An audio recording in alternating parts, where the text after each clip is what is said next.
Hi everyone, it's Achusi Kanku from Esports Africa News, and like every day I say we have got a lot to give on this continent, and we're doing quite a lot on this continent. Visibility is important, so we talk to everybody and anyone who's in the game development, esports, animation space to try and give us a bit of a push, a bit of visibility for everything we do. Today we're speaking to a very important organization that has been doing a lot of esports tournaments across the continent. We don't know much about them because we've not engaged with them in the past. Now we've got the opportunity to hear a lot about what they do. So I'll ask Nick to introduce himself, and then we can ask a few more questions. Thanks, Gabriel. I'm Nick Holden from ACGL. I'm essentially the owner and founder of ACGL that's been going for around about since 2015, so almost 11 years in terms of esports, based in South Africa, but we like to service Sub-Saharan Africa.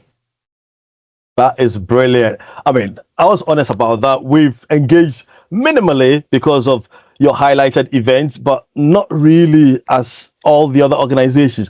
But what's ACGL anyway? So ACGL is essentially a tournament organization when it comes down to it.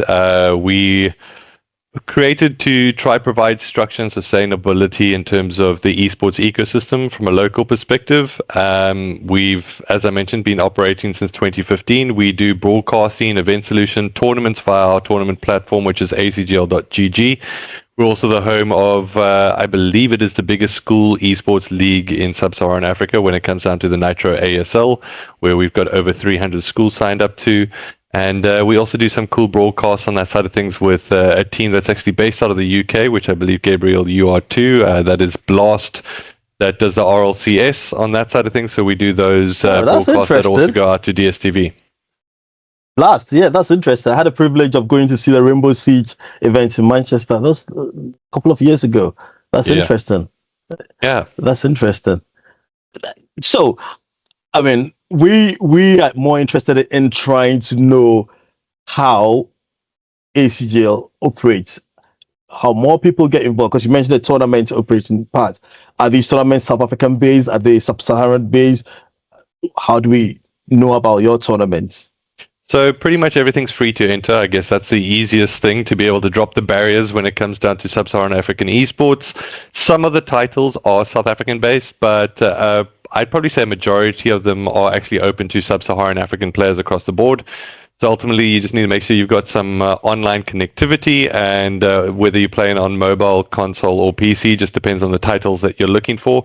And we offer regular prize pools on that side of things too. So when it comes down to the prize pools, pretty much every week, but we also do something called seasons. So seasonal play is basically over a 3-month period where we get the players, just whether you're casual, maybe a little bit more competitive inclined, or even the pro players, competing up against one another. Obviously, there's a separation in terms of skill as well.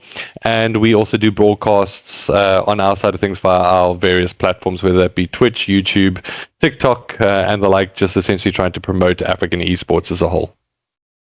That's quite interesting. You know, Seasons, is it a LAN event or online? So Seasons is online, but ultimately they lead towards an event that we call the African Gaming Championship. That takes place in Cape Town, well, it has over the past 3 years. And the next one's taking place in July, so that's 16 to 19 July.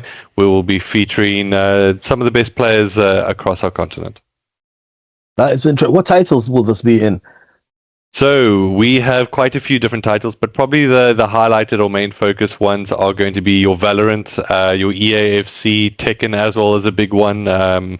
We've also, of course, got Rocket League on that side too. So some big titles across the board. I like Rocket League because I recently spoke to Ryan. Ryan because he's a big Rocket League fan. Very interesting gentleman. Yeah, that's interesting. So one of the things as well is South Africa. We have not had a lot of content, a lot of engagement from South Africa.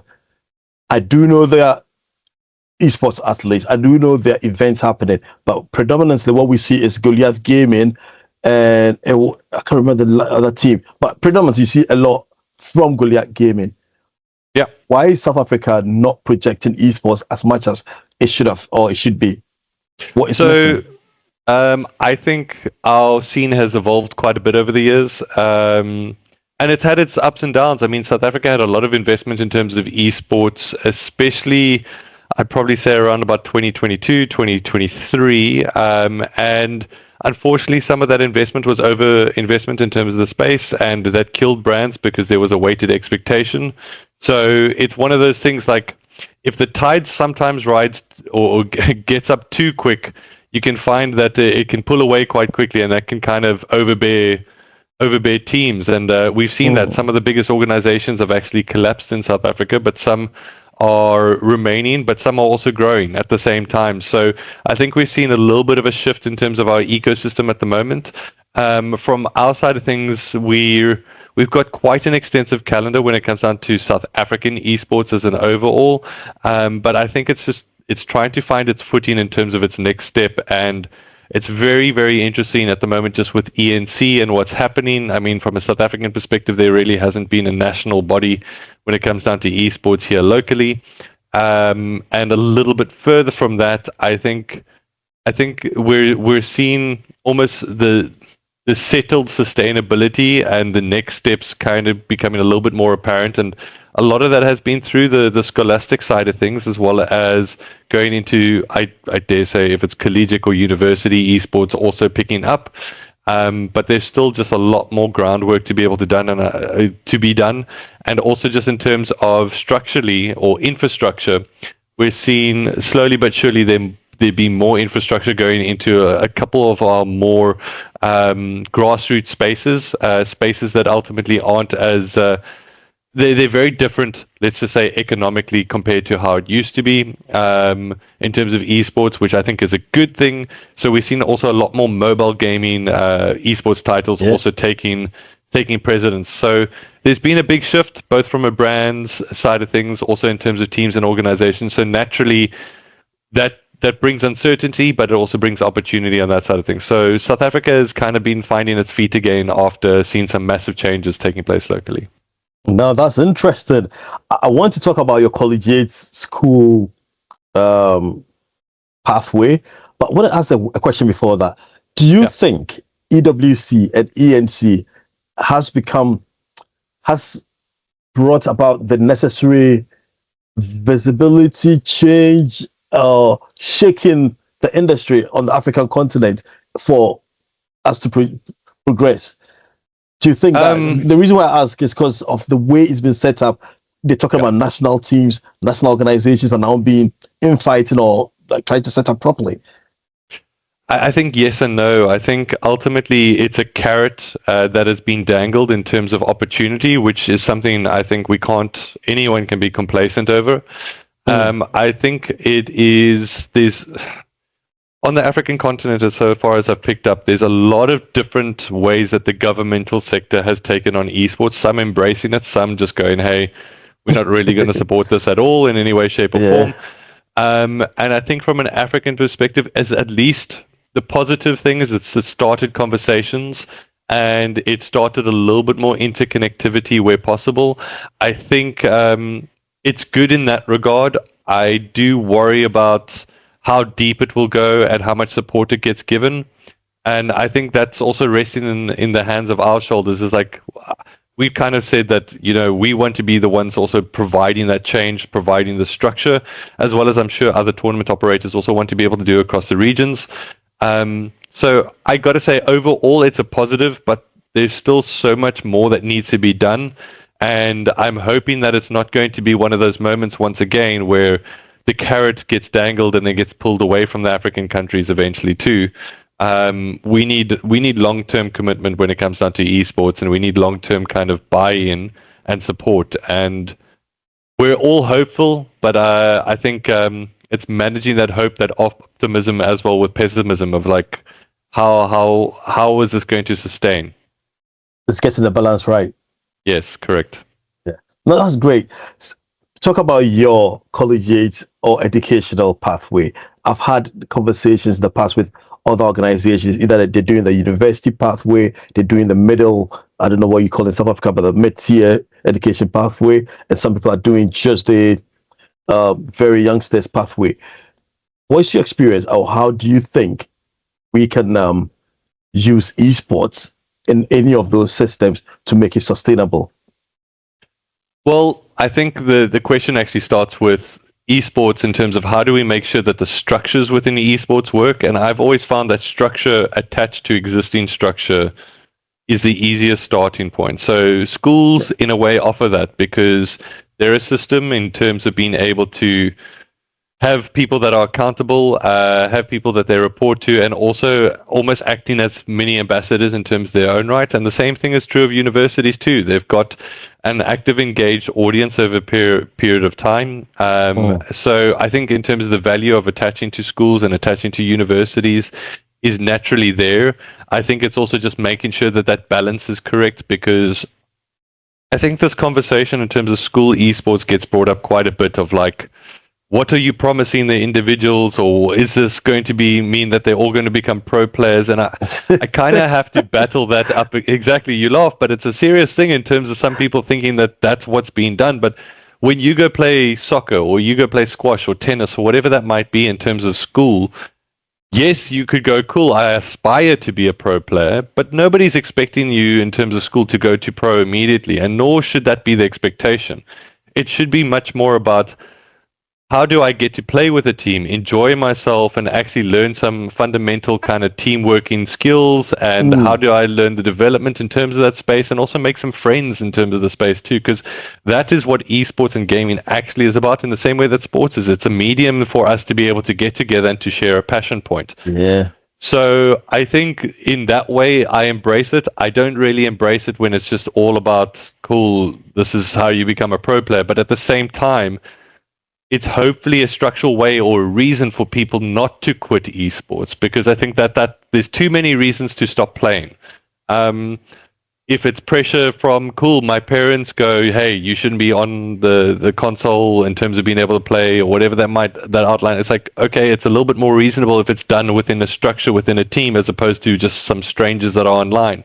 And for me, that makes a little bit more sense then. So the reason why we value school in terms of esports is, one, is obviously the structured systems, but number two, it's also the tangent educational and opportunities that you can learn, whether that be going into the journalism, the broadcasting, or something that you could just utilize in terms of, hey, I can now do social media, or I can clip a clip and learn how to post it.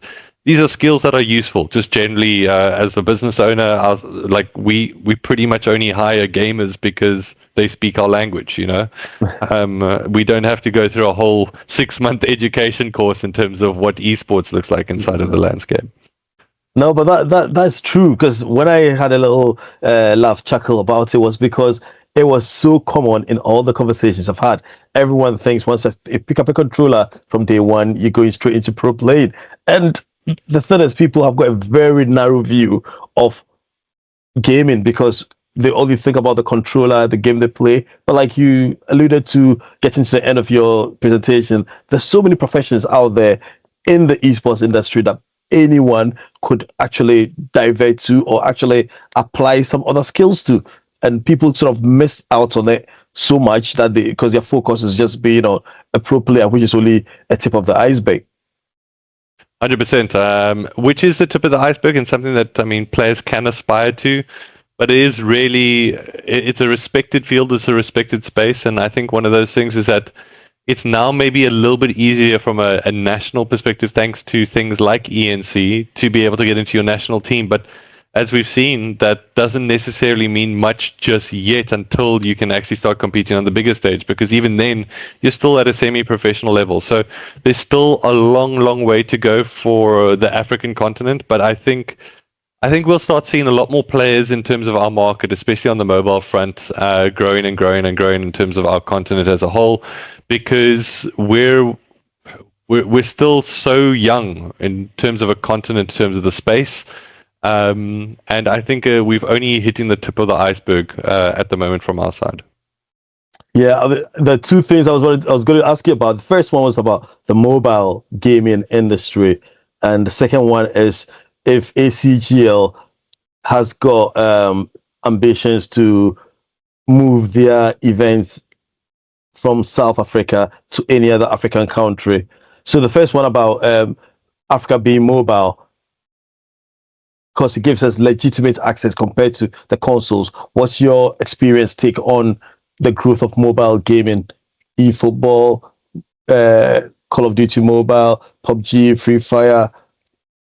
Yeah, absolutely. I think from our side of things, we definitely see some of our highest participating titles being on mobile.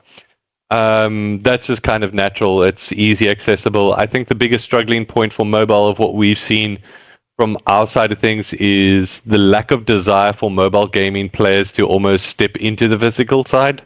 Is everyone's very comfortable at home. They don't necessarily want to be able to leave and go play somewhere else, which is an interesting dynamic considering that the physical side is actually vitally important just for one, legitimacy. Number two, in terms of being able to actually make sure that from a rules constraint, that these are the people that are playing. And then number three, the physical side of things is also vitally important when it comes down to pro play. It's actually how you get better as a team and how you outperform other regions. Is that if you're just competing online, you're not really going to grow as a player, unfortunately. So there is a legitimate concern that mobile players aren't going to events, aren't getting involved with events as much. And I think that just needs to be looked at. That's interesting. Yeah. But I see the growth of the mobile gaming to be big. I think the other one was about ACGL's events. Obviously, you've had most of them in South Africa and online. And there's been a notion that Africa needs its own blast level of events or major events. We've seen, I was at the IESF event in Morocco, which was grandeur. I think for Africa, I think Ghana, Nigeria, and Morocco are the only countries I've experienced major events from. But out in the West, there's been the Rainbow Siege, Copenhagen, all these other events. Do you reckon ACGL will be the ones to break out? Yeah, well, so from our side of things, we actually involved with the Lagos event last year for the Carry First Africa Cup. So yes. we're involved in some capacity on that side. We'd love to be able to do more into the rest of Africa. So if you guys want events on that side of things, by all means, get in touch. Anybody listening or watching, we're very keen to be able to get involved. Obviously, with due timelines, we might be in Kenya a little bit later this year. So the answer in terms of short is yes, we'd love to. We'd love to be able to get into those spaces, but it's just with the right partners and the right people. So we always like to be able to vet that quite closely too. That'll be interesting because I like to give you a good location to go to if you like to consider it. It's Ghana. Ghana is 17 next year, so it's a whole year's of activity. Obviously, I cannot sell Ghana any better for you. It's obvious. Ghana is an obvious choice for everything great in Africa, from its leadership to its location to every economics and everything else. So it's one thing that I'd love to. It's my home country, but yeah, there we go. I love to. Yeah. I love no to bias, see, no bias. No bias. I just had to say that softly. I love to see a lot of these major events happening in Africa, in Ghana, and especially for the special reason that Ghana is going to be 70 years. There'll be so many eyeballs on Ghana throughout the year, so it makes sense to just ride on that wave. Something special. 100%. Yeah, ride on that wave. Also, Ghana, get in touch. Yeah. They're listening, they're watching, so yeah, that's great. No, that's interesting to know that you'll be in Kenya. Is that for a particular tournament that we're currently having on your platform, or is it something So else? not on our platform. So we work quite closely with our partner in terms of Carry First on that side of things. So one of the qualifying events will be taking place in Kenya between the top two Kenyan teams, of which one it actually might not even be a Kenyan team. It's almost amalgamation of East African teams. Some of those details have been finalized, so I don't have 100% confirmation that we'll be there just yet. That being said, it should still be taking place no matter what, that in East Africa, in terms of Kenya, that top two teams will be competing head-to-head on stage, and then the top one will be flying across to Lagos for the final later this year. Yeah, no, we love to hear about all these stories because we tend to follow leads like that to make sure we are spotlighting such events. We're picking on the teams, picking on who's there, and trying to give Africa the visibility that it deserves. Many people sort of keep asking the same question: do we have esports in Africa? I mean, it's easier these days because we could just point them to YouTube, showing them what we've done and said over the period. Previously, it was always difficult. I had to explain a lot of things, but yeah, thanks for that. We will definitely also be in Nigeria to cover that. We're quite happy to see what happened last year in Nigeria, and the creators seminar was also great. It's a good lesson for the creative industry in that regard. In terms of South Africa, then, and maybe in general in Africa, what do you think makes it difficult to do collaborations? I think it's a couple of things. I mean, the pure economies on our side of things is quite tricky, location-wise. We're quite far separated from a lot of the servers, which also means that we struck with the publisher support here is few and far between at times. So it's something that almost got esports accelerated quite quickly across Europe, across North America. You'd even argue the point of South America and Southeast Asia is that because their infrastructure was well set up from an internet standpoint early on, is that once esports become a little bit more wider accepted, and also we started to see the publisher monetary side of things, that allowed them to have a bit more of a stable structure across the board. And it's almost like the industrialization of esports is like these other regions had the opportunity to be able to do that, whereas from our side of things, I feel that we're so far separated that it's almost difficult for even publishers to be able to justify us in terms of the area, like in terms of their monetary spend. But I think that's changing more with mobile gaming, because I think a lot of the publishers are recognizing the daily active users in terms of Africa is increasing. And it's also how can they bootstrap that to become a part of their ecosystem. So unfortunately, Africa is a bit late in terms of being able to join the rest of the world when it comes down to esports, but we're coming, we're on the way, and I think it's going to take some time and some patience. And unfortunately, our world doesn't always have time and patience. Like we all want things tomorrow. And I think when it comes down to esports, I've been working in the industry for around about almost close to 2 decades now. The company's been going for 11. We still have a long way to go, man. And I think from that side of things, it means that we need to start prioritizing ultimately our players. We need to start prioritizing our relations with publishers, and ultimately really representing Africa a little bit wider in terms of what our intentions are, what we can do, because I think we've got so much to offer as a continent, but we're a very, very different setup compared to the rest of the world. And that's based on location parameters, but it's also based on, like, monetary wise, we don't necessarily have as much expenditure opportunities here from a local perspective, especially compared to the dollar, compared to the euro. Wow. And I think from that side of things, it's very easy to turn ahead to go, hey, Africa doesn't have the money to be able to really justify our spend there. But I think we're seeing publishers finally start to be able to actually invest. And I think they're seeing the benefits of that. Otherwise, it would have just been turned off very quickly. And they're at least finding that benefit a lot more on the mobile front. So hopefully that continues in terms of sustained development for our region. I think mobile gaming is good for the continent. I want to ask this about consoles, PC, and mobile gaming. From my research that we've done, what we think is helping mobile gaming is the legitimate access given to Africans who play mobile games compared to access and the investment for console and PC gaming.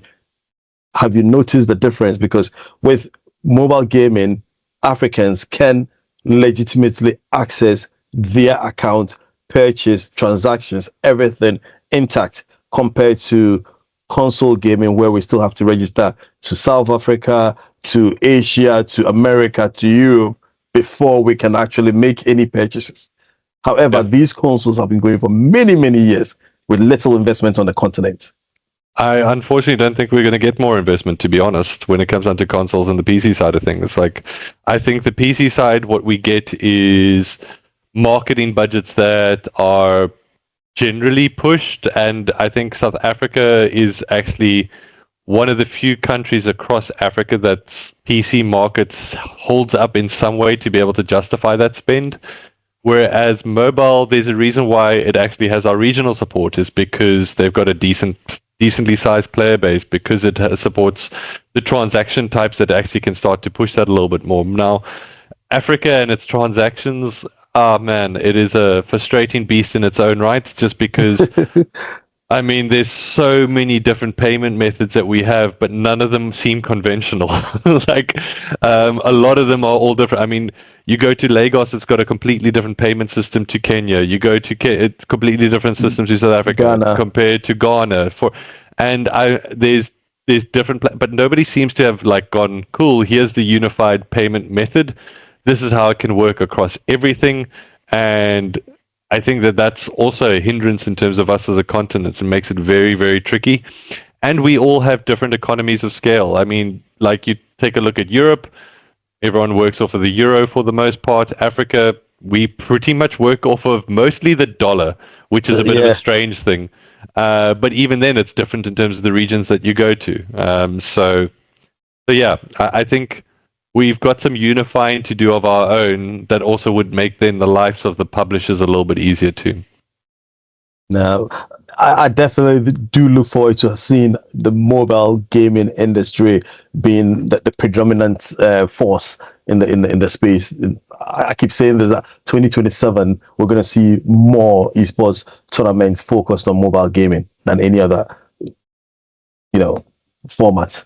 100%. It's where the numbers are. When it comes down to general, the biggest thing is we need to see more mobile providers and data providers really getting on board from a sponsorship perspective, because I see it as an opportunity, and it's a growth market, so it's something that they really should be focusing on. We're talking about the future now. We've done 11 years. We're looking at the next 11 years for ACGL.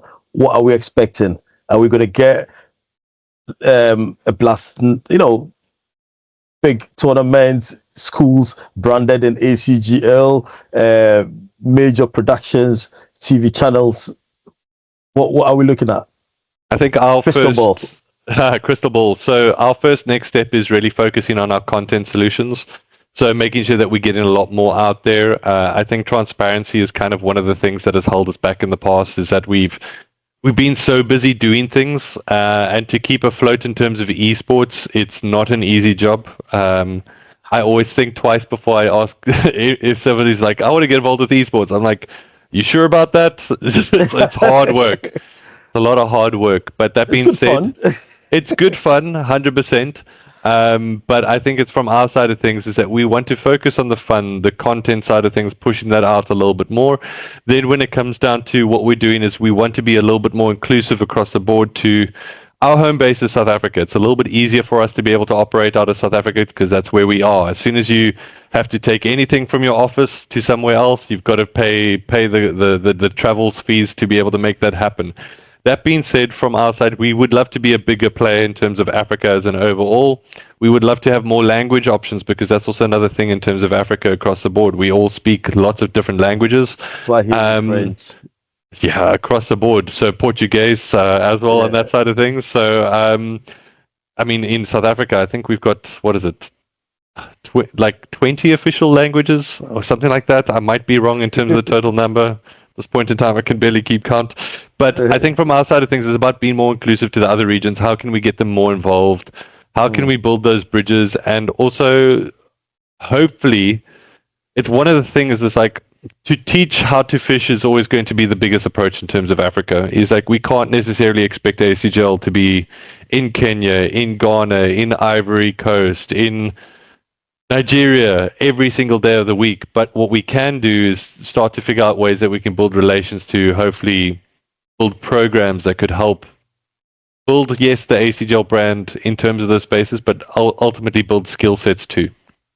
So that's what we want to do. We want to be able to grow a bit further, but we also want to have more open accessibility across our platforms to local operators as well. I think this is the big call you've made to all the tournament operators across the continent. I keep using this reference that we've got loads of bushfires, but we don't have a bonfire, and we need to come together to create a bonfire, because that bonfire will be seen from space, but the bushfires are just like fireflies. They look nice, but they're not effective. 100%.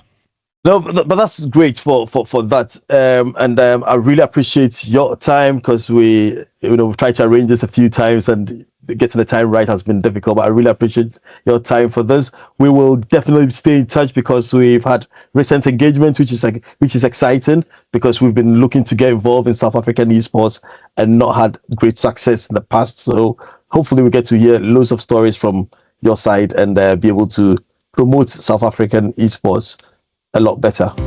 Perfect. Well, Gabriel, thank you for the opportunity, for having me on, and thanks for the patience in terms of being able to put this together. Things are crazy this side, but yeah, crazy for the better, crazy for the good. That's good.